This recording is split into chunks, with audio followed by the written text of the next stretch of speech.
Hey guys, what's up? This is Yao here again. Casting Shadow versus Djinncito, the Gold Cup Top 8 for the most hyped event this year, this decade, and possibly of all time in Legend of the Five Rings LCG. So this is gonna be pretty sweet. We have a unicorn against a crane. Let's look at the decks and the matchup. I think the game is going to start in about 10 minutes. So for now, let's just look at the decks. Okay, this is Shadow's deck. He's playing HMT, so Hisu Morituride, and Keeper of Fire for Jin, clearly in the name of the deck. As usual, Hisu Morituride is usually very aggressive in Jade. Is he running, what are we going to call it? The charge for cavalry? He is not running the charge for cavalry. I can't remember the name of that. The 2-cost charge for cavalry. He's not running that. So he's going to play his characters the hard way. Other than with cavalry reserves, of which he's playing 3. He's not playing any censures to try and protect his cavalry reserves though.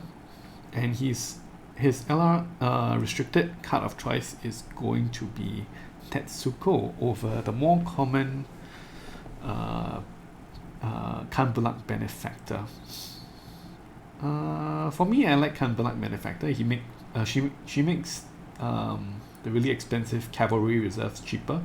So sometimes you can play 2 cavalry reserves and try and force one of them through. Other than that, let's see what other interesting inclusions he has. He has 1 Negui, which can be quite useful. He's playing a package of 3 Nimble Noyan, 3 Swift Magistrate, all of which can be fetched by the 3 Shinjo Ao Tansanai.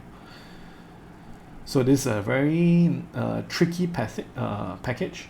Of course, once you have Ao Tansanai, you can have a good chance to find Noyan, which means that your opponent's bow effects actually don't really work. And you can also find Swift Magistrate, which kind of invalidates a lot of the opponent's characters if they are fated. He's also playing Utaku Infantry, which is quite interesting. More commonly seen in GPO and Shio Shinjo. But yeah.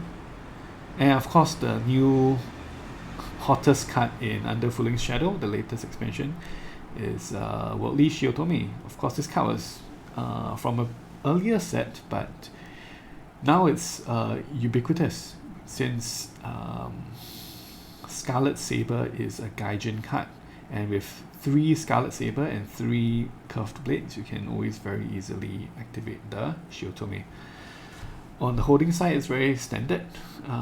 3 Reserve Tents, 3 Shiotomi Encampments, and 3 Windswept Yurts. Very standard. The Yurts, of course, are going to be fueling the honor to counteract the honor loss from things like Captive Audience, Bonds of Blood, dishonoring your own dude, and of course, Unleash the Djinn, very powerful but lose 3 honor. He's also playing interestingly 3 Finger of Jade, and of course the most interesting card is probably Vine Tattoo. So he wants to make sure that his characters are not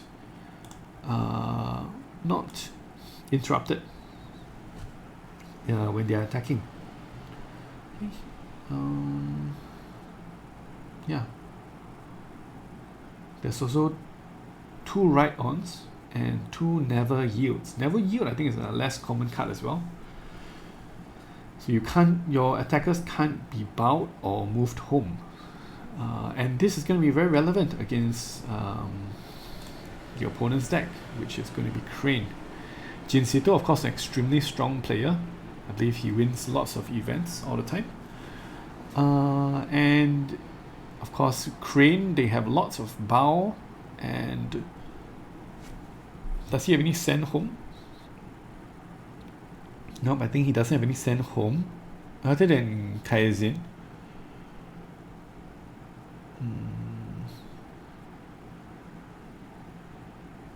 Yeah, so it does help against Kaizen. Never Yield does help against Kaizen. But more importantly, he doesn't want to get bowed because Crane has lots of bowing from the duelist training. 3 times duelist training, very common card in Crane. This is going to be Kyuden Kakita, of course, the most common stronghold, very strong. Dishonors all your characters very easily. And he's going to be playing 3 favorite mounts and 1 Daikyu. That's interesting as well. 1 Daikyu. Of course, combined with the favorite mount, can be you can activate it very in a very flexible way. And of course, favorite mount is also generally quite important against covert strategies or against send home strategies from Unicorn. In terms of send home, Shadow has 2 Bonds of Blood, 1 Nagui, and 3 Way of the Open Hand. Yeah, so definitely the favorite mounts are going to be very important, but Shadow also has 3 let goes to fight that. In terms of cancels, he's just running. He's running 3 Defend Your Honors and 3 Voice of Honors, of course. Yeah, I mean this is the standard. It's just whether they add on the censures, and in this case, Djinncito's not playing any censures. Only 2 Way of the Crane, and the rest is just pretty standard. Through Return the Offense for extra unbows, extra conflicts for your strong characters, Lurking Affliction, of course, the new card to taint your character and basically give them +2/+2 very easily. It's kind of like an Invocation of Ash for 0 Fate. Can't see it right now, but if you click on it, you can see you taint the character, which means they get +2 and +2 military and +2 political skill. That's pretty much it. Nothing else super important. Daidoji Iron Warrior. This wins the conflict. Each player discards until they have 4 or fewer cards in hand. So this could be important. Yeah, this could be important. Let's see how important it is. Yeah, it's I'm not sure whether Shadow's really going to have a big hand or not, and how effective Daidoji Iron Warrior will be. We'll have to look at that later on. Of course, she's also playing a Masterpiece Painter, which is just a solid card.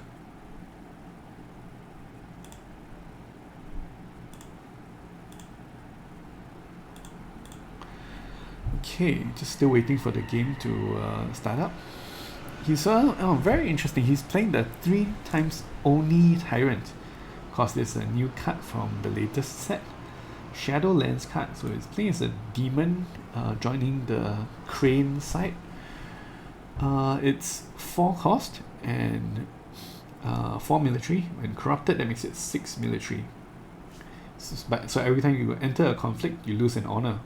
But of course, generally Crane doesn't have any honor issues, since it just honors its characters naturally anyway, so you're pretty fine in honor generally. And so Oni Tyrant is really forceful. It's 6 military by itself, but you can also have, it also has an action where you lose an honor and put a dude into play, and this would be a Shadowlands demon, 2 cost or lower, into play. And there are a number of good Shadowlands demons. Let me refresh what the common ones, what the standard ones are.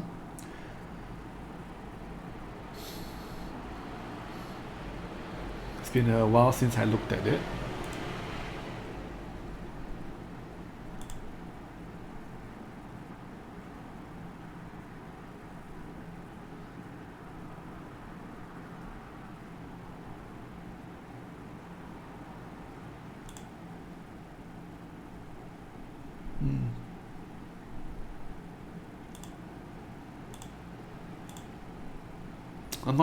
I'm not quite sure how to use this. I don't usually use Pushy Builder.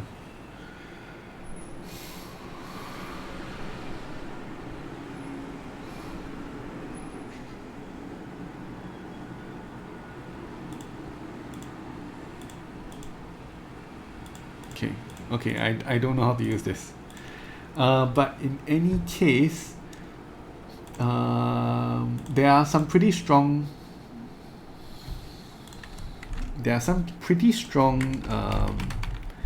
two-cost shadow lens dudes.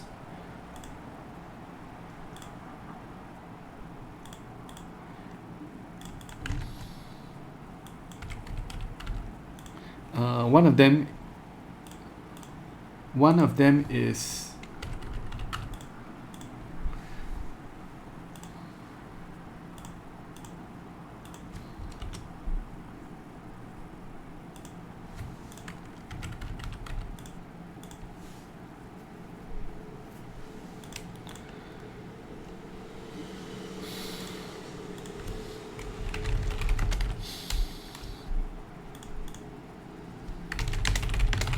give me a second while I sort out this admin issue.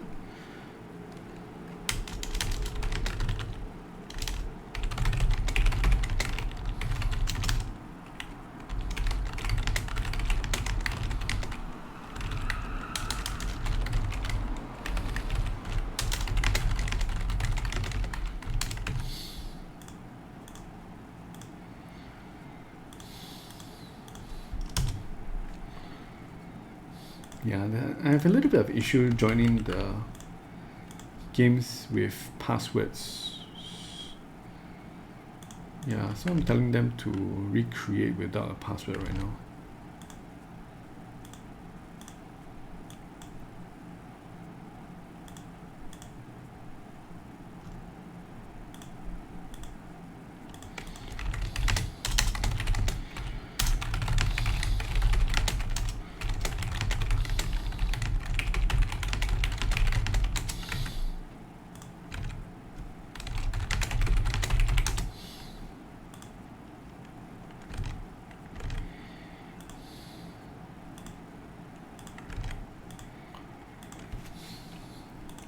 Yep. So basically, there is a wait.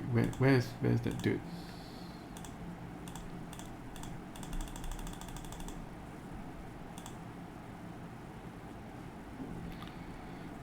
Yeah, there is a 2-cost 4-strength character, I believe, and there are some other 4 political characters, 4 military and 4 political characters, and some interesting effects as well. He's also playing 3 Doji Hotarus, which is a very forceful political character.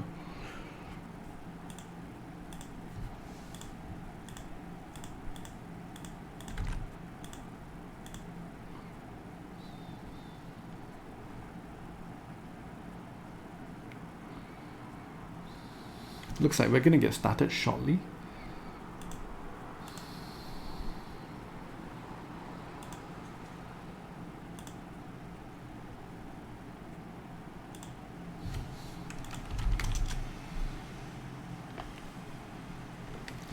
Yep, we are going to get started shortly. This is going to be a sweet game. And here we go. First player is going to be Djinncito. Of course, first player is very important. You lead the pace of the game.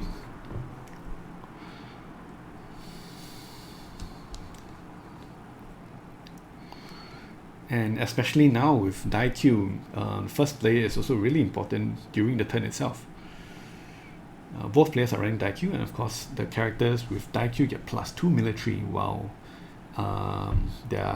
when you are the first player. Looks like Djinncito has found 2 cards that he likes from the Dynasty deck. He's only mulliganing 2 of the cards.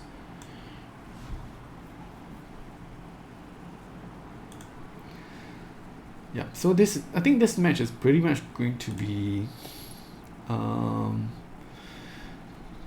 Djinncito trying to outlast the Unicorn and try and stay alive, and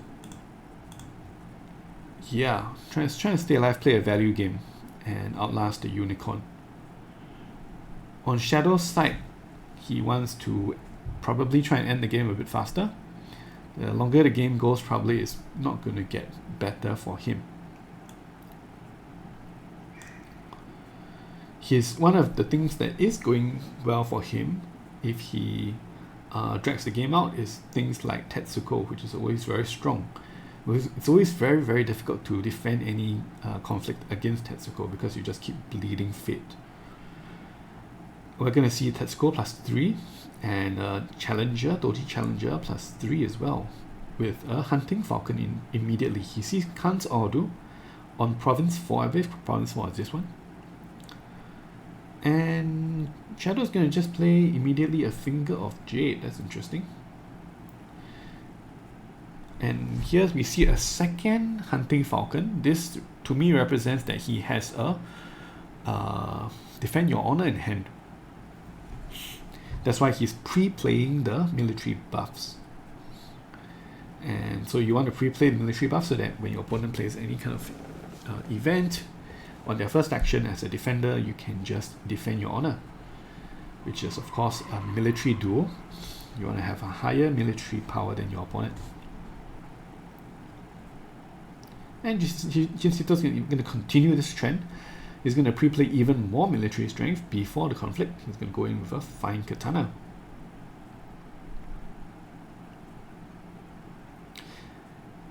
Let's see, I wonder what he's saving his 2 Fate for. 2 Fate, he's playing 0 characters. 0 conflict characters, that's very interesting as well. I'm not completely caught up with the meta, I'm not sure whether this is the standard. But 0 conflict characters. He has money for Daikyu, Favored Mount, and Steed of the Steppes. And of course a return to offense to make more conflicts. So I guess that's the kind of thing that he's going to be looking for.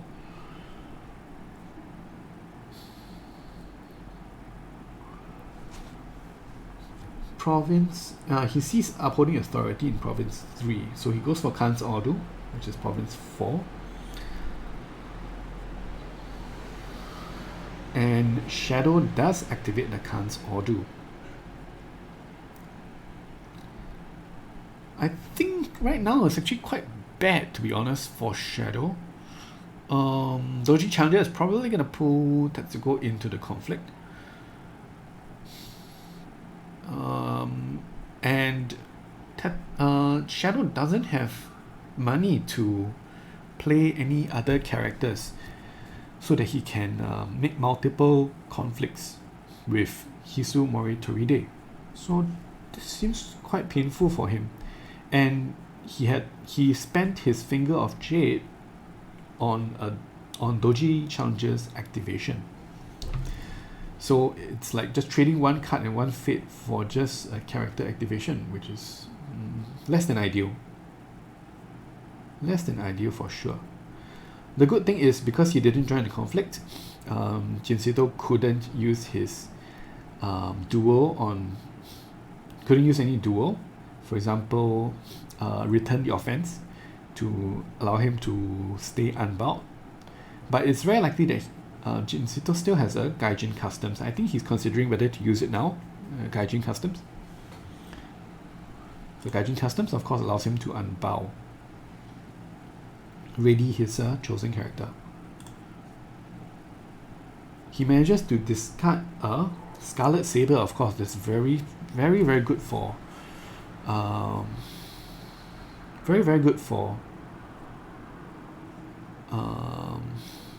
Djinncito.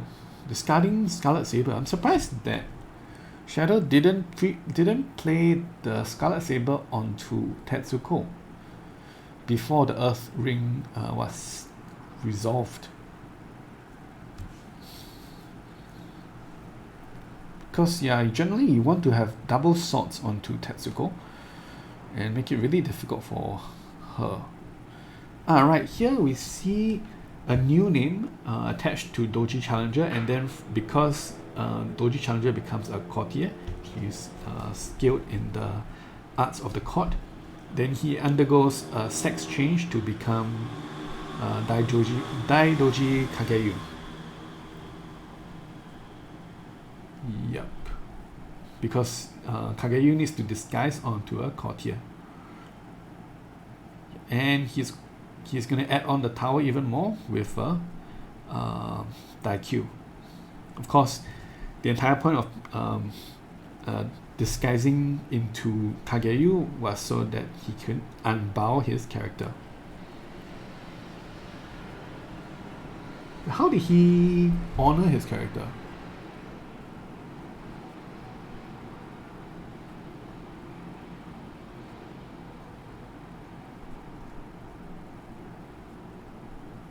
How did he honor his character?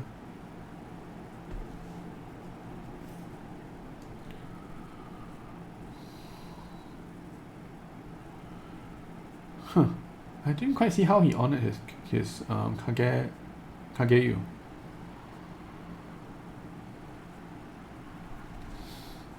In any case, Shadow is going to choose to pass his conflict opportunity, and Djinncito is going to attack again, and this time he's choosing not to attack onto upholding authority. He knows that upholding authority is in province 3, position 3, so he's not attacking there.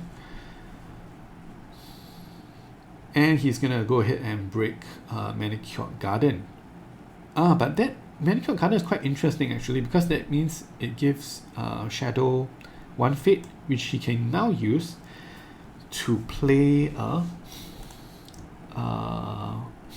he can use it to play a Shinjo Ambusher, which he can sacrifice to Hisumori Toridi to make an extra conflict if that matters.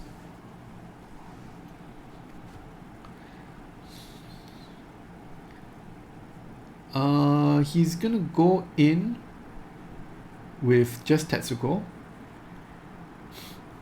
My thinking here is that perhaps Djinncito has a favored mount and he's thinking of using it on defense, moving in with the favored mount and using Daikyu to bow the opponent, but maybe he forgot that he needs to pre-play the favored mount against Tetsuko. Not sure if that's the case or not. Anyway, Shadow fails to break the province because it's a pilgrimage with +2. Well, that's really painful. If he had pre-played the Scarlet Saber before it was discarded by the Earth Ring, then he would be at 8 strength and it would be able to break the pilgrimage with the tea house. So that's kind of a misplay which kind of comes back to bite him. And I did mention as well that Djinncito managed to void 1 fate off of Tetsuko, hurting Shadow's chances in the mid to late game even more. Shadow goes ahead and plays Altansanai +2. One good thing about Altansanai is that even if you're not even if you're not fetching things like Nimble Noyin and Swift Magistrate, you can still find small cavalry to sacrifice to Hisumori Toride without having to spend a dynasty action to play them. Djinncito goes ahead and plays his Doji Hotaru, so now he has 1 big military boy, 9 military here, although it's a courtier, but he's 9 military, and a big political boy, which is Doji Hotaru. Of course, both players bid 5. You want to draw as many cards as possible to have as much power in the conflicts as possible.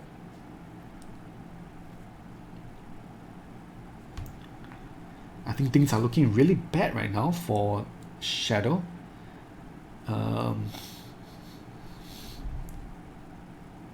Yeah, things will be really looking quite bad right now for Shadow. He hasn't broken a single province, and he himself is under province pressure. Shadow goes ahead and uses Let Go to discard Daikyu, because he knows that if he just attacks, Daikyu can just bow him directly. So he kind of has to discard Daikyu in order to make any kind of meaningful attack. Unless our Tansanai pulls out Nimble no Yin.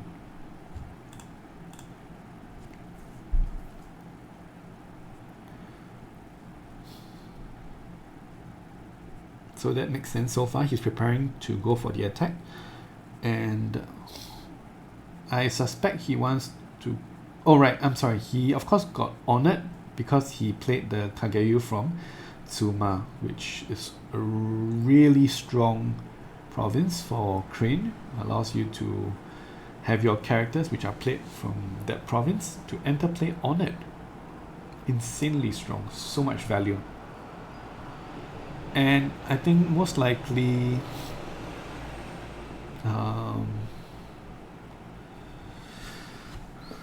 this is honestly really tricky. Even on the board right now, Shadow isn't really winning a military conflict against Kageyu. At least he's not really breaking.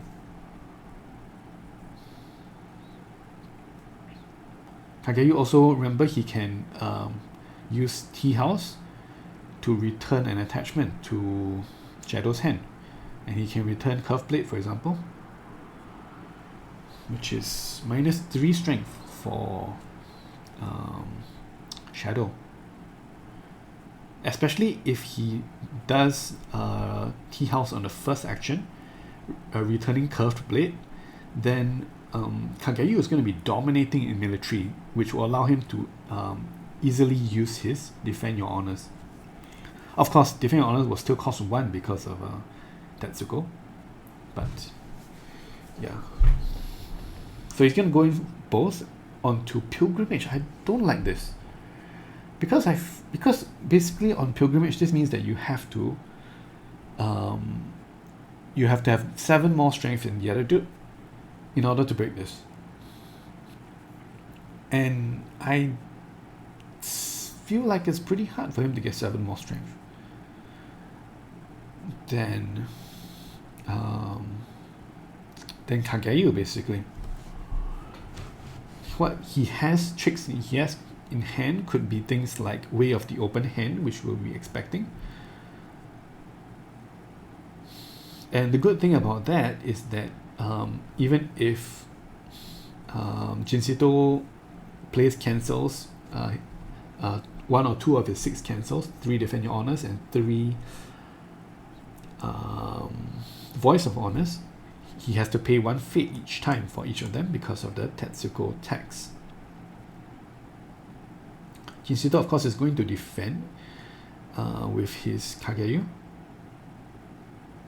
And yet we see Way of the Open Hand, which is what we expected. And now we're going to see whether Djinncito is just going to try and cancel it, pay 1 fate to cancel it, or not.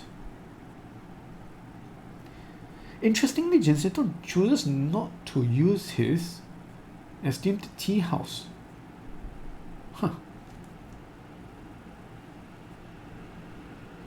Onto a Curve Blade. Interesting. I wonder what he's saving it for. Let's see. Tessen, Daikyu, Curve Blade, favorite mount. Maybe Scarlet Saber could be something else, which he's trying to avoid. Maybe he wants to. No, actually, it doesn't make sense because if you don't use it now, then you can't use it. It's going to get broken. Yeah, so then that looks like a misplay. He should have activated the Tea House before it gets broken to probably return Curve Blade to him. An argument can be made for Daikyu as well, of course.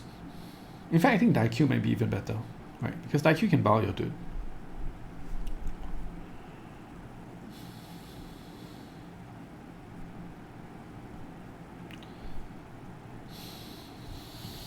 In any case, right now, he does get the Void Ring. He does get to resolve the Void Ring and break the Tea House.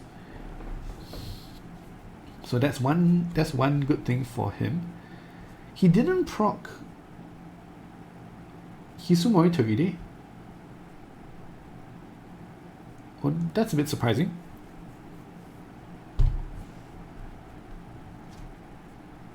He didn't proc the Hisumori Toride. So he doesn't have an extra conflict. Not sure why he did that. I'm not sure why he didn't do that. I guess he wants to keep all his characters around. He wants to keep Nimble Noyan around. That means that he wants to push Nimble Noyan into the conflict using reserve 10s to muster some kind of a defense so he doesn't die so quickly this turn. This turn.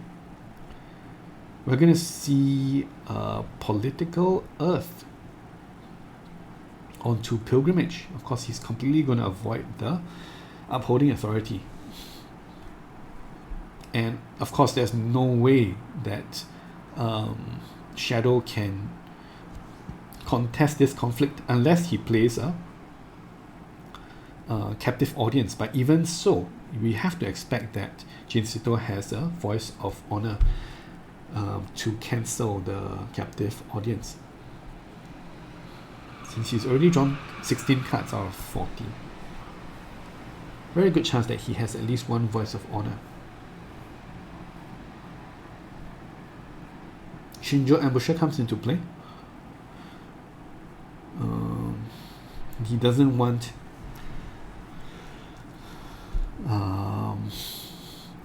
Djinncito to discard the Shinjo Ambusher, and we see a Lurking Affliction to further boost Kageyu. He looks like just an old man courtier, but this courtier is 11 military strength and 7 political strength. Of course, because Hotaru is in the conflict, he gets to resolve a double ring. He got to resolve the ring twice, so it's 2 Earth rings. What's better than 1 Earth ring? 2 Earth rings, of course. So things are looking really dire for Shadow. I don't see how he comes back into this game. Of course, he has 1 lifeline on the Stronghold because he has the Golden Plains as the Stronghold. When Djinncito goes on Golden Plains, he can redirect Djinncito onto Upholding Authority.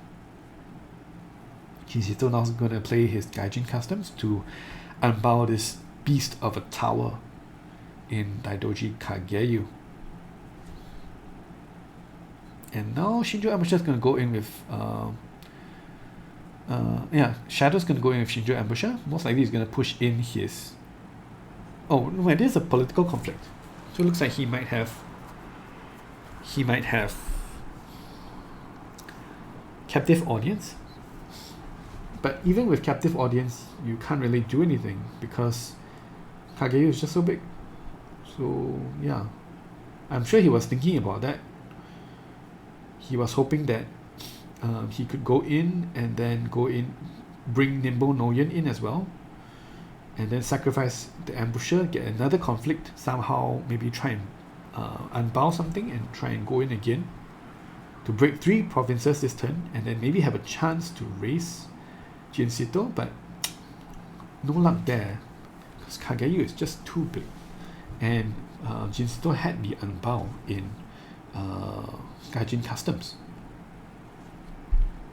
So now things are really looking dire for Shadow. He is on the ropes right now. We need to see how he's going to try and come back. This is a crucial dynasty phase. He plays a Winsep Yurt. He has 8 Fate to play with. Djinncito is going to play his Doji Challenger, of course very strong. And oh my goodness, he manages to get it from Suma as well. So Doji Challenger comes in honored. What a really bad news for Shadow. So now Doji Challenger is 5-5.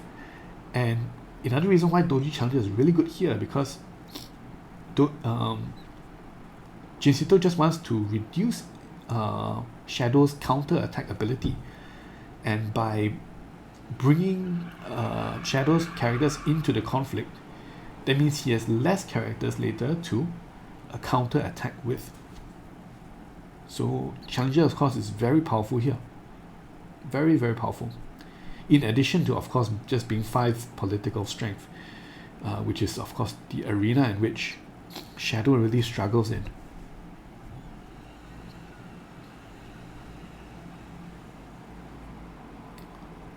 It's looking really difficult right now for Shadow. see what he has. He's also down in resources. Djinncito has 16 cards and 10 cards only for Shadow. In terms of the board, Shadow also is behind. He only has 1 fate on his characters. While Djinncito is looking much healthier on his characters, and all of them are honored. This is just looking like impossible. This is just looking impossible. We have the Crane on Hotaru, makes her a 6/9.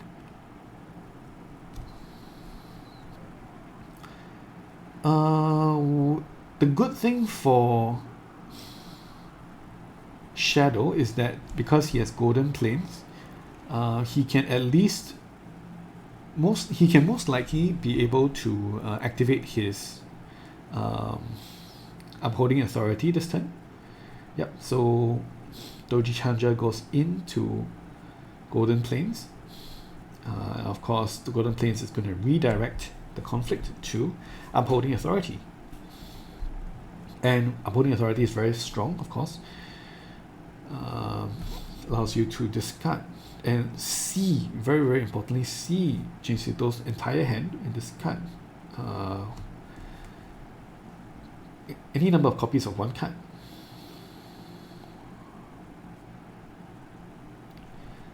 Doji Challenger is also going to bring Nimble Noyan into the conflict.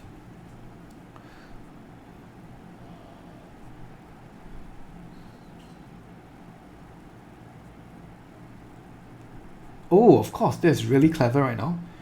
By bringing Nimble Noyan into the conflict, he's no longer breaking. No, he is still breaking. My bad. I'm talking nonsense. So yeah, I was actually thinking that no, actually there's no way he could have attacked such that he doesn't break Upholding Authority, since Upholding Authority is only 3 strength. So now he's gonna play his cards, play as many cards as he can to make the Upholding Authority activation less powerful. He's gonna suck it up, but I think even with the best Upholding Authority, I'm not sure how Shadow is supposed to get out of this situation.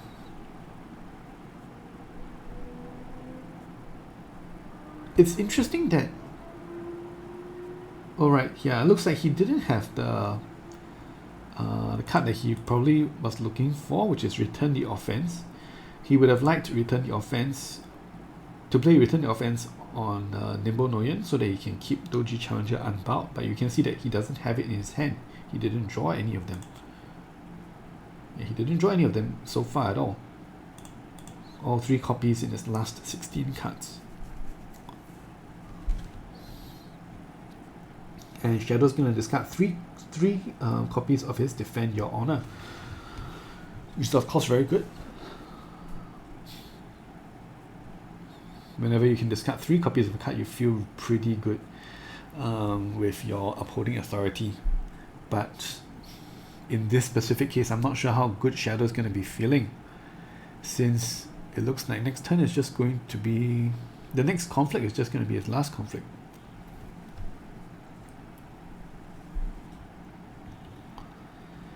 Let's look through the cards that he has to get out of this situation. I think one of his outs would be maybe Bonds of Blood.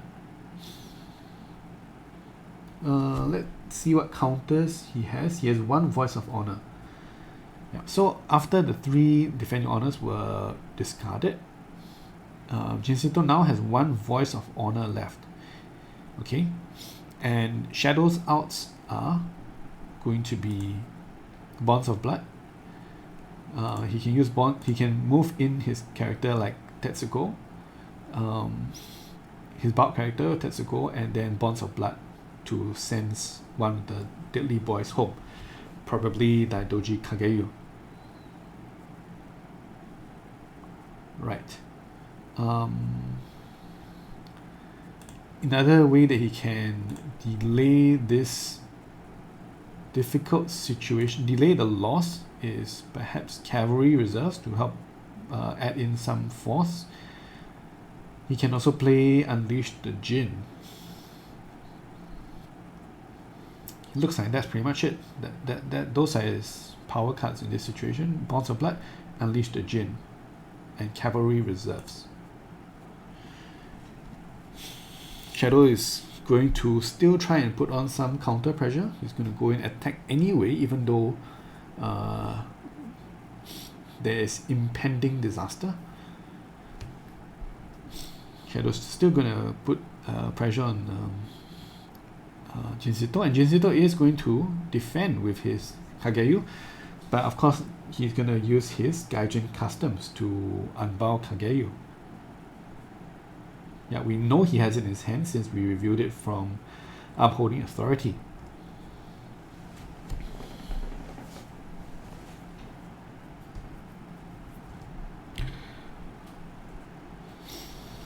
And yeah, it just looks like even with Djinn, even with Unleash the Djinn, all of them become 3/3s, but you just need 2 of them to overcome the stronghold, since it's Golden Plains 4 plus Hisumori Churide 1, there's only 5. So even if you can send one of them home with Bonds of Blood and play Unleash the Djinn, maybe you have to play 2 Bonds of Blood because you have to fight through one of the Voice of Honor. There's still not enough. Still not enough. So it looks like it's probably going to be a win to Djinncito. Let's just wait and see if Shadow has anything.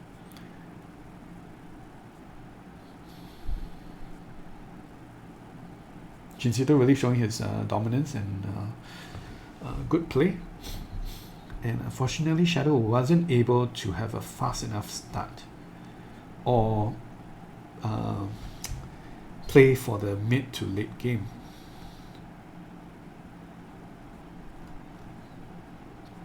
If Djinncito wins this game, he's going to move on. He's going to move on to the top 4, where he's probably going to face either Nyx, Amuro, or one of Dirty Deeds or Pack. I think we can actually see it in the brackets, but I don't have the brackets with me right now. Anyway, Shadow's going to play Cavalry Reserves. We know his outs are three Cavalry Reserves, 2 Bonds of Blood, and 2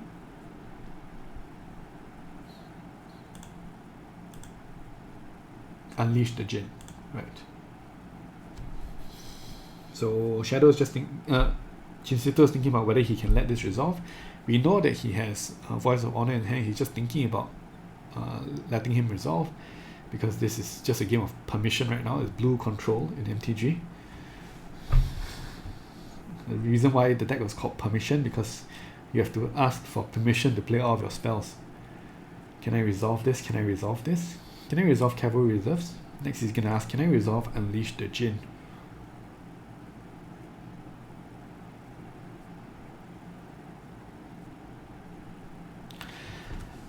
But actually, if he does manage to resolve Unleash the Djinn, he will be able to defend and stay alive for this conflict, it looks like. The question is, how is he going to resolve Unleash the Djinn? Is it limit 1 per conflict? No, it's not limit 1 per conflict. So technically, if he has 2 Unleash the Djinns, he can force one of them through the single Voice of Honor of Djinncito.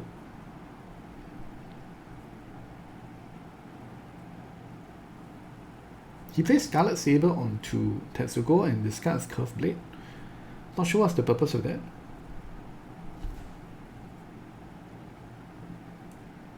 He's going up to 5 strength because he wants to move in with Tetsugo and bow someone with Daikyu. Don't think it's enough though. So he's at 5 strength right now, and these characters are 7, 6, and 11. I don't think this is going to be a battle of numbers. It has to be a Djinn or Djinncito wins.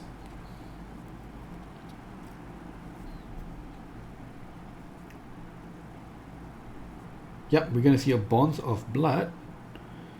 This is another of the outs that we were talking about. But one Bonds of Blood is not going to be enough. He needs a second Bonds of Blood, I believe. Oh wait, maybe it's enough. Maybe with just moving in 2 characters with reserve 10s, it might be enough. If he moves in a Nimbo Noyun, and no, he doesn't need to move in Nimbo Noyun. He can move in Tansane and Tetsuko. Wow, that's enough to defend and stay alive. Very interesting, very interesting. But to be honest, even if he stays alive, his chances next turn is pretty much 0. He is going to have an empty board next turn. So this feels like it's delaying the inevitable, but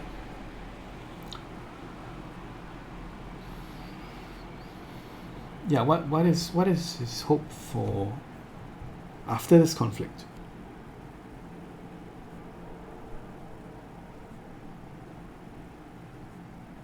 Shadow is going to let go the favored mount.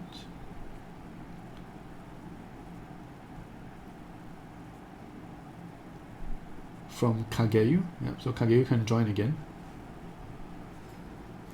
Djinncito plays a Banzai, so to continue to make sure that he breaks.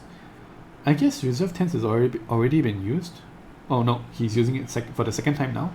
Of course, reserve 10s, it has allows you to use it twice around. Really, really strong card.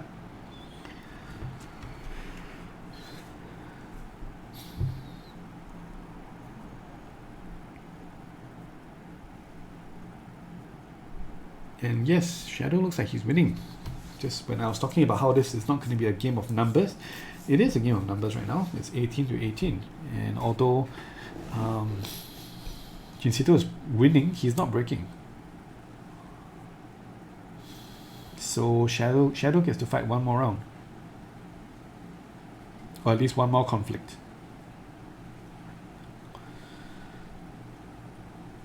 But seriously speaking, I don't see how he comes back from this situation when he's going to have an empty board next turn and not much fate to play with either.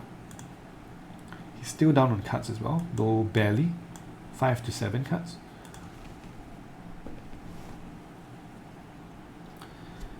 He's going to go for a Daimyo's Gunbai. Not sure why. Looks like maybe he can still...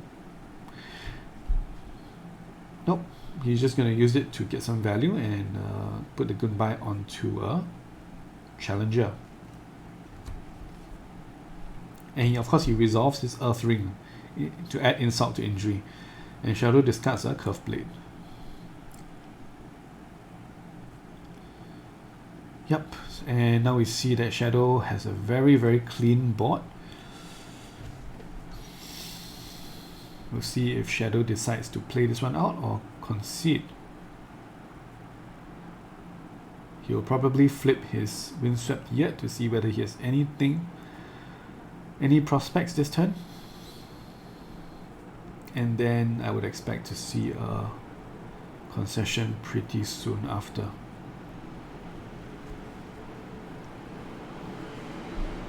Oh, he does have an L10, so that's something.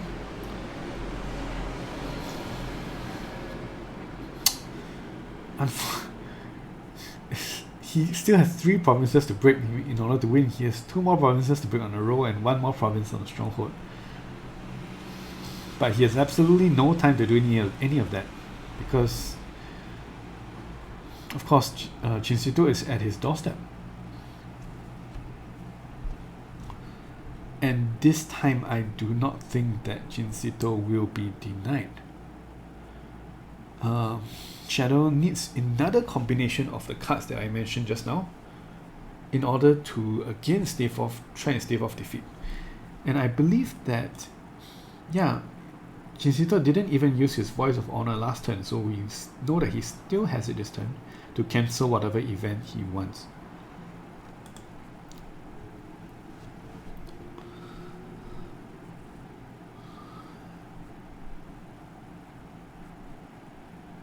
Okay, Shadow's gonna show Fighting Spirit and fight to the end, and let's see whether he can maybe make Djinncito make a mistake, or at least force him to play tight for the victory.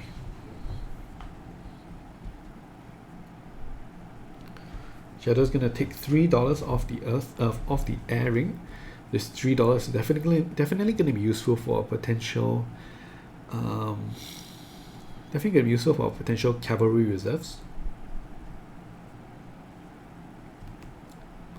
Again, he probably needs some combination of cavalry reserves, Bonds of Blood, and Unleash the Djinn. I believe he hasn't played any Unleash the Djinn yet. Yep, he hasn't played any Unleash the Djinn yet. So it seems like he could have Unleashed the Djinn in hand. Of course, even if he has one Unleashed the Djinn, it's likely not going to be enough, because Djinncito is likely going to save his Voice of Honor to cancel Unleash the Djinn. Tansana is just going to go in on Suma to try and provoke a response.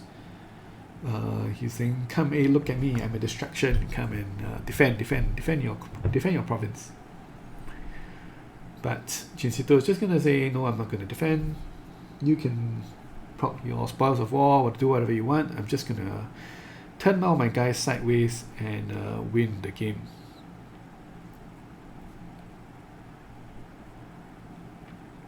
So he seems very confident. This maybe kind of signals that he could have a second copy of Voice of Honor. So he's really not afraid of Bonds of Blood and Cavalry Reserves, and he's not even afraid of 2 copies of Unleash the Djinn if he has 2 Voice of Honors in his hand. He's just going to go all in right now. You can see.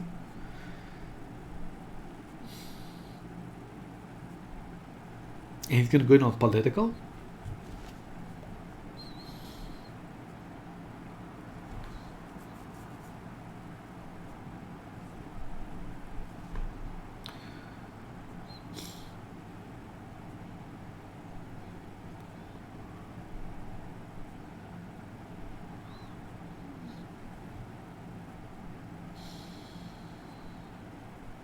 .25 political skill, staring down Shadow.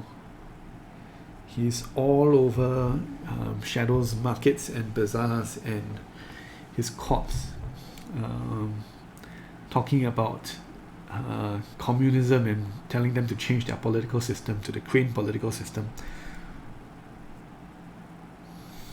Complete political upheaval here impending for the Unicorn stronghold.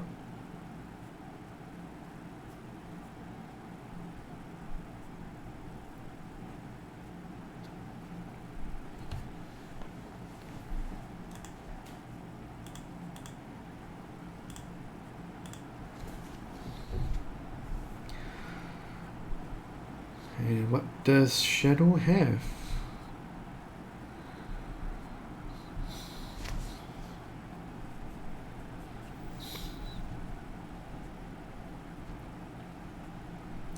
I'm expecting to see any event, any Unleashed Djinn is going to get met with Voice of Honor.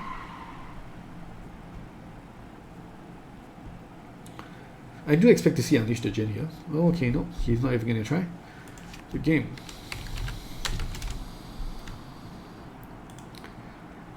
Nice. So Djinncito now advances on to the round of 4. Coming to the closure of this fantastic event, and it's looking like it's going to be what clans are left in the top 4. It's going to be Crab, Crane, and either a Unicorn or a Crab. Let's see if Dirty Deeds can carry the torch for the Unicorns. He's the last hope left, the last Unicorn. And that game is going to be coming up in, I believe, 20 hours time. No, 22 hours time. I will also be casting that game. So, yeah, I'll be here in 22 hours. And thanks for joining me. That was a very nice game. Congratulations to Djinncito as well. And see you guys.